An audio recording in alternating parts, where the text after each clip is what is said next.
ఏమీ లేదు సిస్టర్. నేను ఎందులోనూ సక్సెస్ అవ్వలేకపోతున్నాను.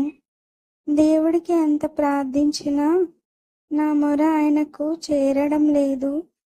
ఎందుకు ఇలా జరుగుతుందో నా లైఫ్లో నాకు తెలియడం లేదు సిస్టర్. రోమా 12:12 మనకు ఏమి తెలియజేయుచున్నది? ఆసక్తి విషయంలో మాంద్యులు కాక ఆత్మయందు తీవ్రత గలవారై ప్రభువును సేవించుడి.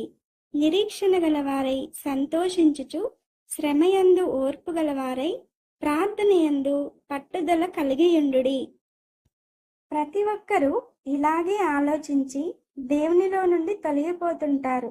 కానీ మనకు దేవుడు ఇంత చక్కగా బోధించి వివరిస్తున్నప్పుడు మనం ఎందుకని గ్రహించలేకపోతున్నాము?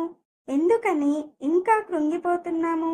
అంటే మనము ఎక్కడో ఇంకా అవిశ్వాసంలో ఉన్నాము అని అర్థము.